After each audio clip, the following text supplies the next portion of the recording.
الحمدللہ کفا وسلام علی عبادہ الذین اصطفیٰ اما بعد۔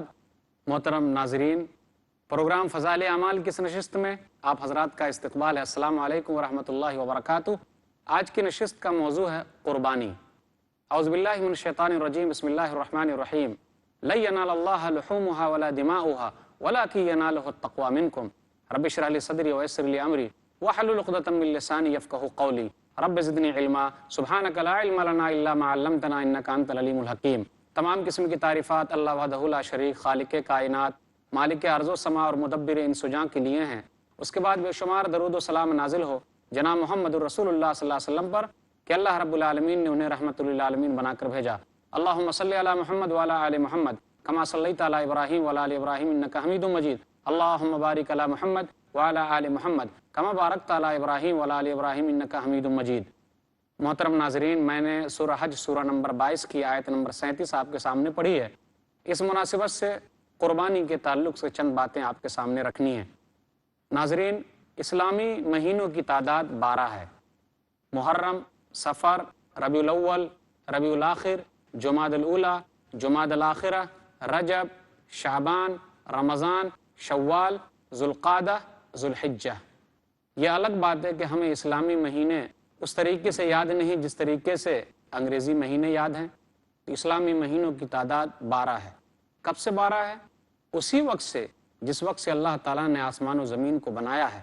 اللہ تعالیٰ کہتا ہے سورہ توبہ سورہ نمبر 9 آیت نمبر 36، ان عدۃ الشہور عند اللہ 12 شہرا فی کتاب اللہ یوم خلق السماوات والارض منها اربعۃ حرم ذلک الدین القیم فلا تظلموا فیہن انفسکم۔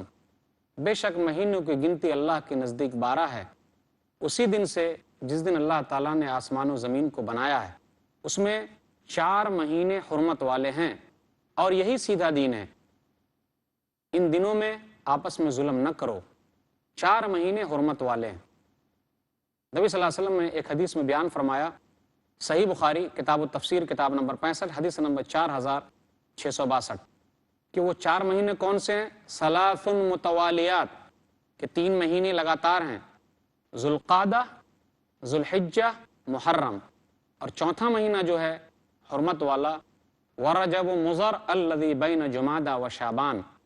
رجب کا مہینہ ہے جو جمادی الاخرہ اور شعبان کے درمیان ہے۔ ذوالحجہ اسلامی سال کا آخری مہینہ ہے۔ اس مہینے کی بڑی فضیلت بیان کی گئی ہے۔ اس مہینے کی 10 دنوں کی فضیلت تو اور زیادہ ہے۔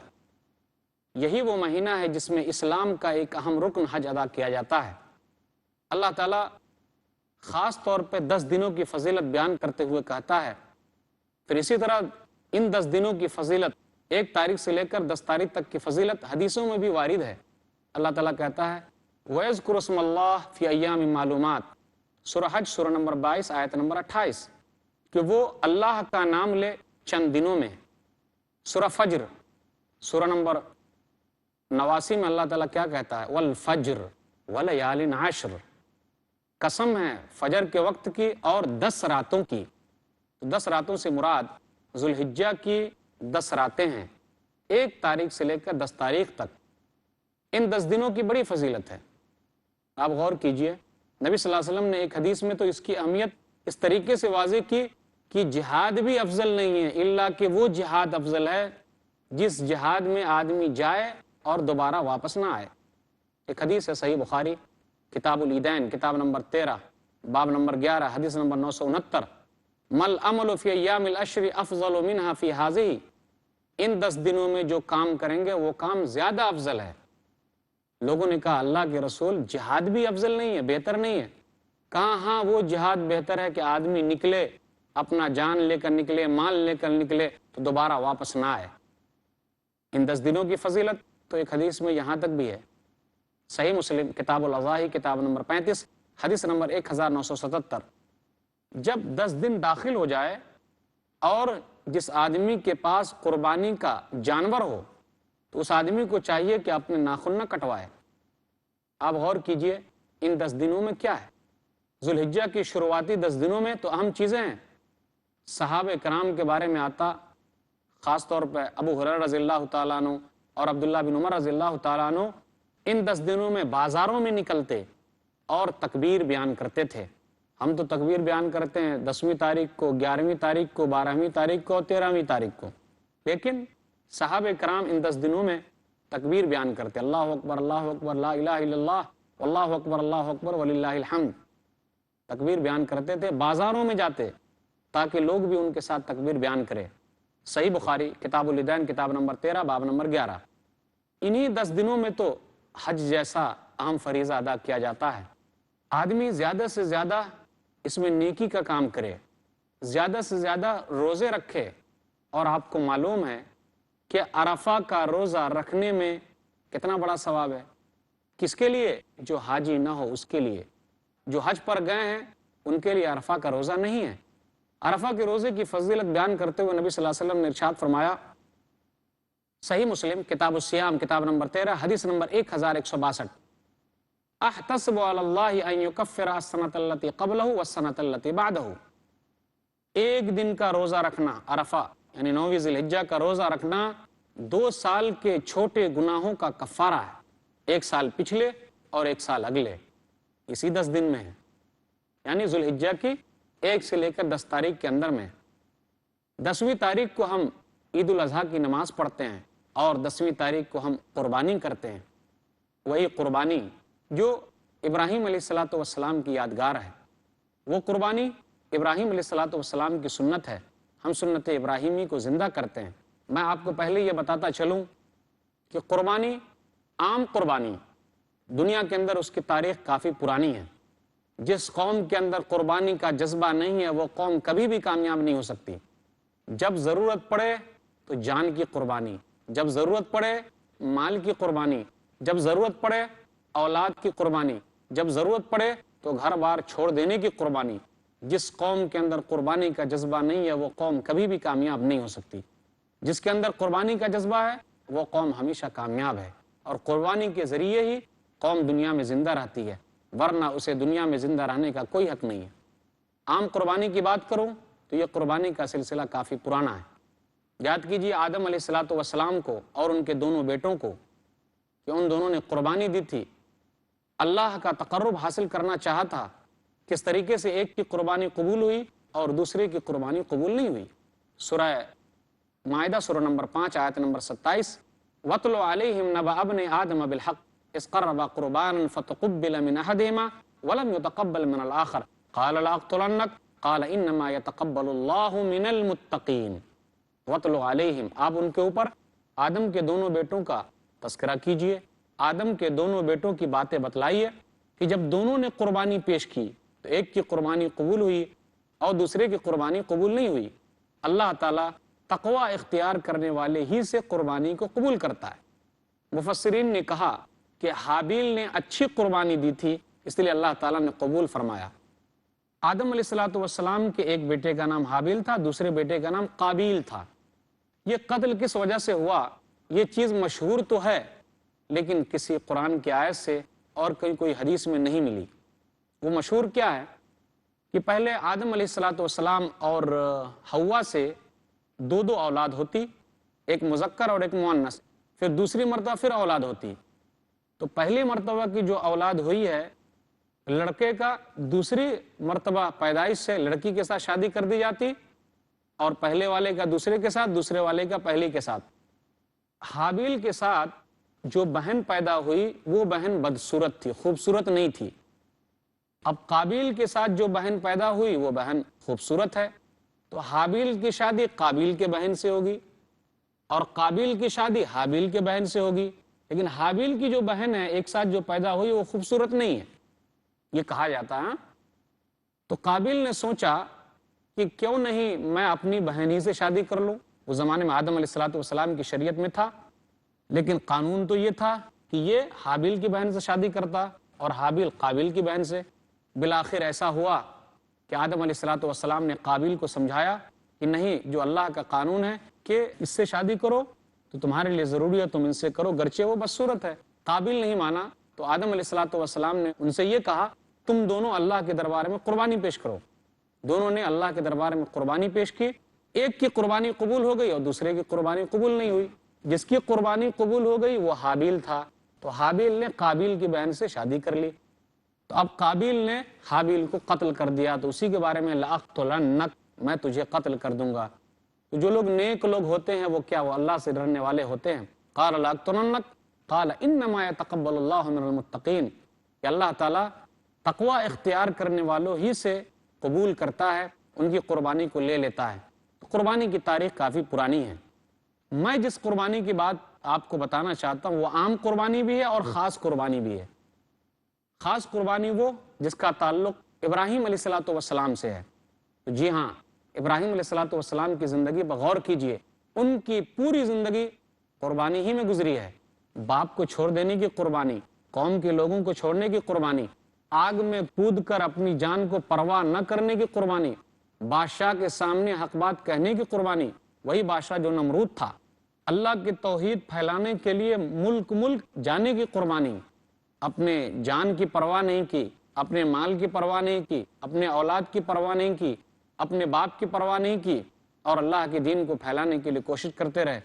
تو ابراہیم علیہ السلام کی پوری زندگی قربانیوں کا ایک بہترین نمونہ ہے۔ لیکن جو قربانی ہم اور آپ کرتے ہیں، ذرا تصور کیجئے اس قربانی کے بارے میں کہ اللہ تعالیٰ نے بڑھاپے میں ابراہیم علیہ السلام کو اولاد دی، جس اولاد کا نام ہے اسماعیل علیہ السلام۔ ہمارے درمیان یہ تصور عام ہے کہ اسحاق بڑے ہیں اور اسماعیل چھوٹے ہیں، نہیں، اسماعیل علیہ السلام بڑے ہیں اور اسحاق علیہ السلام چھوٹے ہیں۔ ناظرین، ہم آپ کی خدمت میں دوبارہ حاضر ہوں گے، مگر چھوٹے سے وقفے کے بعد۔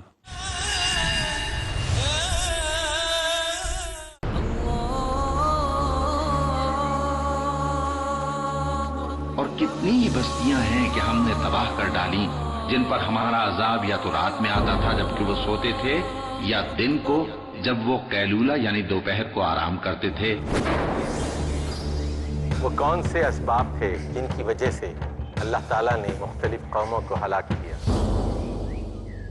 وہ کون سے طریقے تھے جن کے ذریعے اللہ تعالیٰ نے مختلف قوموں کو ہلاک کیا؟ ہلاک شدہ قوموں کے عوام کا اور ان کے حکمرانوں کا کیا جرم تھا؟ ان سوالات کا جواب حاصل کرنے کے لیے پیس ٹی وی اردو پر دیکھیے میرا پروگرام چند ہلاک شدہ قومیں۔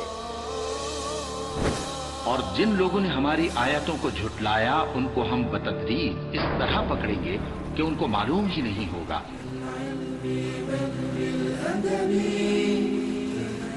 جانیے کس طرح اللہ کے عذاب کا شکار ہوئے وہ لوگ جو بہہ رہے تھے اپنی سرکشی کی راہ میں۔ چند ہلاکت یافتہ قومیں، ہر جمعرات رات 7:30 بجے اور دوبارہ صبح 10:30 بجے انڈیا میں پیس ٹی وی اردو پر۔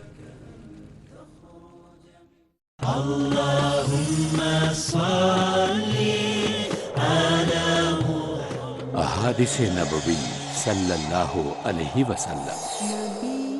حضرت ابو ہریرہ رضی اللہ عنہ نے بیان کیا کہ میں نے رسول اللہ صلی اللہ علیہ وسلم سے سنا، آپ رمضان کے فضائل بیان فرما رہے تھے کہ جو شخص بھی اس میں ایمان اور اجر و ثواب کی نیت کے ساتھ رات میں نماز کے لیے کھڑا ہو، اس کے پچھلے تمام گناہ معاف کر دیے جائیں گے۔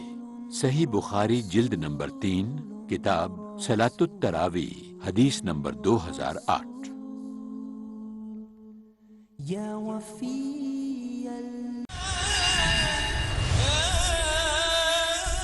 محترم ناظرین، السلام علیکم ورحمۃ اللہ وبرکاتہ۔ ہم آپ کی خدمت میں دوبارہ حاضر ہیں، عنوان قربانی لے کر۔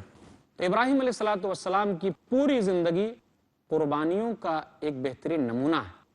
لیکن جو قربانی ہم اور آپ کرتے ہیں، ذرا تصور کیجئے اس قربانی کے بارے میں کہ اللہ تعالیٰ نے بڑھاپے میں ابراہیم علیہ السلام کو اولاد دی، جس اولاد کا نام ہے اسماعیل علیہ السلام۔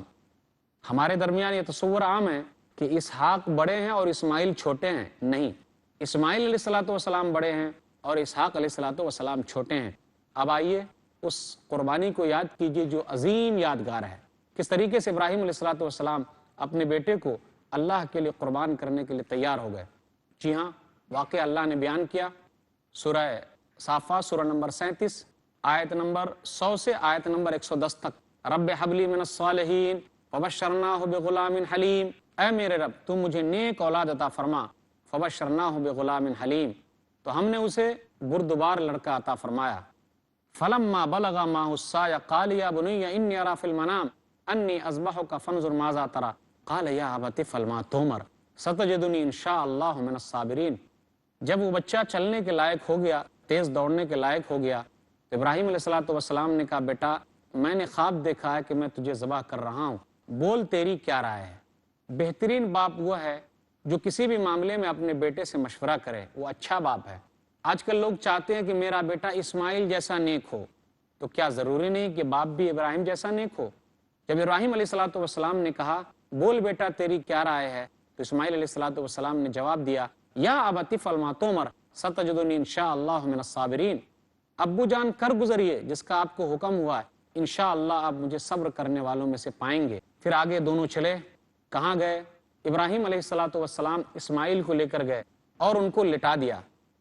فلما اسلما وتلہ للجبین، جب ان کو لٹایا قربان کرنے لگے، اوپر سے آواز آئی قد صدقت الرؤیا، اے ابراہیم تو نے خواب سچ کر دکھایا۔ ہم احسان کرنے والوں کو بدلہ اس طریقے سے دیتے ہیں، ارے یہ تو بڑی آزمائش تھی۔ پھر آگے اللہ نے کہا وَفَدَيْنَاهُ بِذِبْحٍ عَظِيمٍ، اور ہم نے ایک بڑا دمبا بھیجا جو اسماعیل علیہ السلام کے بدلے ذبح کیا گیا۔ اللہ تعالیٰ نے وہاں اسماعیل علیہ السلام کو بچایا اور جنت سے جبریل امین کے ذریعے ایک دمبا بھیجا، جس دمبے کو ابراہیم علیہ السلام نے ذبح کیا۔ وہی سنت ہے جس کو سنت ابراہیمی کہا جاتا ہے۔ ہم اور آپ اسی جذبے کو تازہ کرنے کے لیے قربانی کرتے ہیں، لیکن یاد رکھیے اس میں بہت بڑا درس ہے۔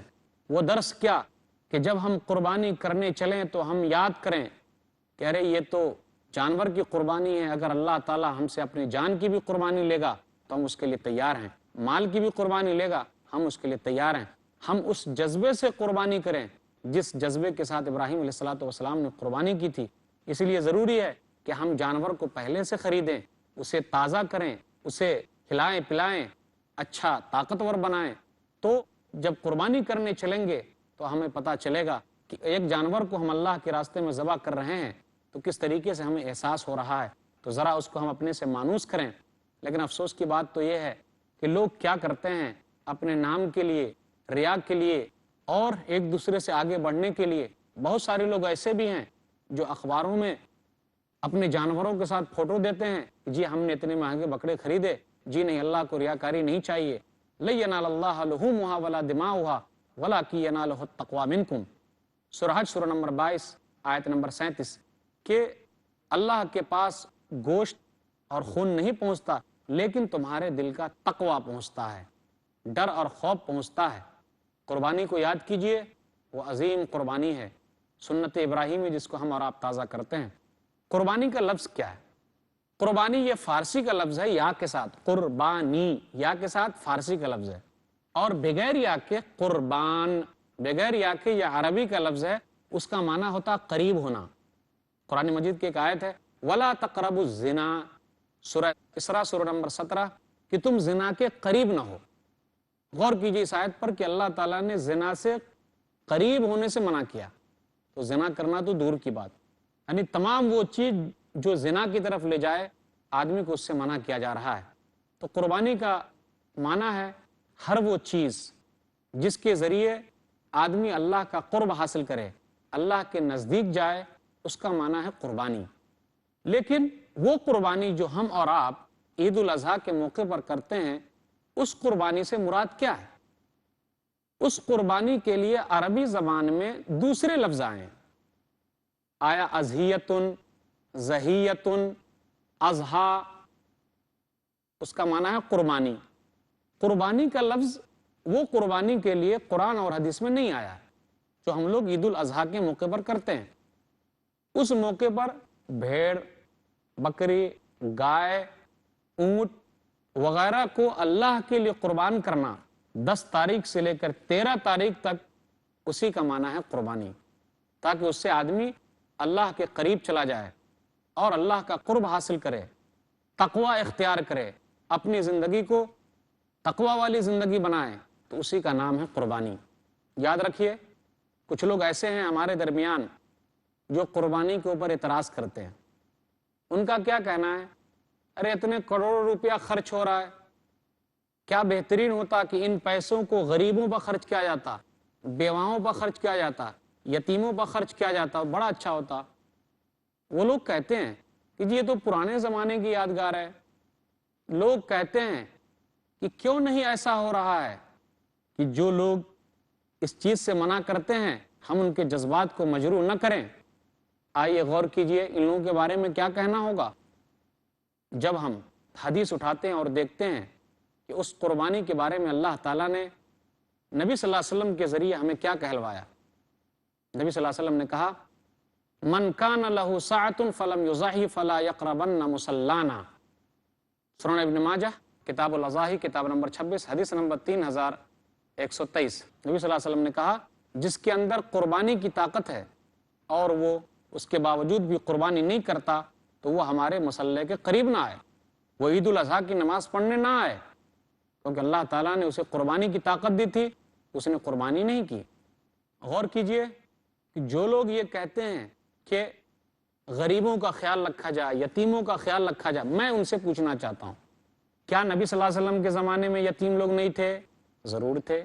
میں پوچھنا چاہتا ہوں کیا شریعت کی کسی بھی چیز دوسری چیز کے مقابلے میں بدل ہو سکتی ہے؟ مثال کے طور پر ہم ایک وقت کی نماز نہ پڑھیں، ہم غریبوں کی مدد کر رہے ہیں، بالکل بدل نہیں ہے۔ ہم زکوٰۃ ادا نہ کریں، غریبوں کی مدد کر رہے ہیں، زکوٰۃ کا بدل نہیں ہے۔ اللہ نے ہم کو طاقت دی ہے، ہم حج کے لیے نہ جائیں، غریبوں کی مدد کر رہے ہیں، بالکل بدل نہیں ہے۔ غریبوں کی مدد کرنا، یتیموں کی مدد کرنا، بیواؤں کی مدد کرنا، مریضوں کی دیکھ بھال کرنا، یہ اہم چیز ہے، اس کے لیے ابھارا گیا ہے۔ اس کی وجہ سے شریعت کی دوسری چیزوں کو قربان نہیں کیا جا سکتا۔ آپ غور کیجئے، نبی صلی اللہ علیہ وسلم کے زمانے میں جنگیں ہوتی تھی، بہت ساری عورتیں بیوہ تھیں، لیکن نبی صلی اللہ علیہ وسلم نے اس کے لیے کیا انتظام کیا؟ اسلام کے اندر جو شادی کا چار تصور ہے انصاف کی صورت میں، یہ سب سے بڑا حل ہے۔ جنگ میں مرد مارے جاتے ہیں، حل کیا اسلام نے دیا کہ انصاف کے ساتھ آدمی شادی کرے، ایک سے زیادہ 4 تک اللہ نے اجازت دی، بیوی رکھے۔ اسلام دنیا کا وہ واحد مذہب ہے جس نے انصاف کی بنیاد پر یہ تمام حل دیا ہے۔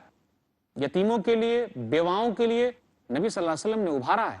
صحیح بخاری کتاب الادب کتاب نمبر 78 حدیث نمبر 6005 6006 جو یتیموں کی دیکھ بھال کرتا ہے قیامت کے دن وہ میرے ساتھ رہے گا، جو بیواؤں کی دیکھ بھال کرتا ہے، مسکینوں کی دیکھ بھال کرتا ہے، گویا کہ وہ جہاد کرنے والا ہے، گویا کہ وہ دن میں روزے رکھنے والا ہے اور رات میں قیام کرنے والا ہے۔ یتیموں کو ہم اپنے گھر میں رکھیں، صحابہ کرام نے رکھا تھا، لیکن اسلام کی کسی دوسری چیز کو قربان نہیں کیا جا سکتا۔ لوگ کہتے ہیں جی یہ پرانے زمانے کی یادگار ہے، یاد رکھیے اللہ تعالیٰ ان تمام چیزوں کو یادگار کے طور پر نہیں رکھے گا جو پرانے زمانے کی ایسی چیز ہو جس میں لوگوں کا نقصان ہو۔ تو شریعت کی ایک چیز کو دوسری چیز سے ہم قربان نہیں کر سکتے، یہ اللہ کا حکم ہے۔ نبی صلی اللہ علیہ وسلم مدینہ میں 10 سال تک تھے اور 10 سال تک آپ نے قربانی کی۔ عبداللہ بن عمر رضی اللہ تعالیٰ عنہ کہتے ہیں، سنن ترمذی کتاب الاضاحی کتاب نمبر 17 حدیث نمبر 1507، اقام رسول اللہ صلی اللہ علیہ وسلم بالمدینہ 10 سنین یضحی۔ ہم اور آپ جو قربانی کرتے ہیں اس کا ثواب کتنا ہے وہ صرف اللہ کو معلوم ہے، لیکن میں وہ حدیث آپ کے سامنے پڑھ دوں جو عام طور پر ہم سنتے ہوئے آتے ہیں کہ صحابہ نے پوچھا اللہ کے رسول قربانی کیا ہے؟ تو آپ نے کہا سنت ابیکم ابراہیم، یہ تمہارے باپ ابراہیم کی سنت ہے۔ اللہ کے رسول ثواب کتنا ملے گا؟ تو آپ نے کہا بکل شعرۃ حسنۃ، ہر بال کے بدلے 1 نیکی۔ پھر کہا اون کا کیا ہے؟ تو کہا اون کے ہر بال کے بدلے 1 نیکی۔ یہ حدیث صحیح نہیں ہے کیونکہ اس حدیث کے اندر 2 راوی ضعیف ہے، ایک عائض اللہ اور ایک ابو داؤد نفیع بن حارث۔ عائض اللہ کے بارے میں حافظ ابن حجر رحمہ اللہ نے تقریب التہذیب میں کہا ترجمہ نمبر 3127 میں ضعیف، اس لیے قربانی کا کتنا ثواب ہے اللہ کے اوپر چھوڑیے، اللہ تعالیٰ نیک عمل کرنے والے کے اعمال کو برباد نہیں کرتا۔ اللہ نے کہا انا لا نضيع اجر من احسن عملا، سورہ کہف سورہ نمبر 18 آیت نمبر 30، بے شک ہم نیک عمل کرنے والوں کے بدلے کو ضائع نہیں کرتے۔ یہ چند باتیں تھیں قربانی کے تعلق سے۔ اللہ تعالیٰ سے دعا ہے کہ اللہ تعالیٰ ہم لوگوں کو اللہ کے راستے میں ہر طرح کی قربانی کرنے کی توفیق دے، آمین۔ وآخر دعوانا الحمدللہ رب العالمین وصلی اللہ علی نبینا محمد وآلہ وصحبہ اجمعین والسلام علیکم ورحمۃ اللہ وبرکاتہ.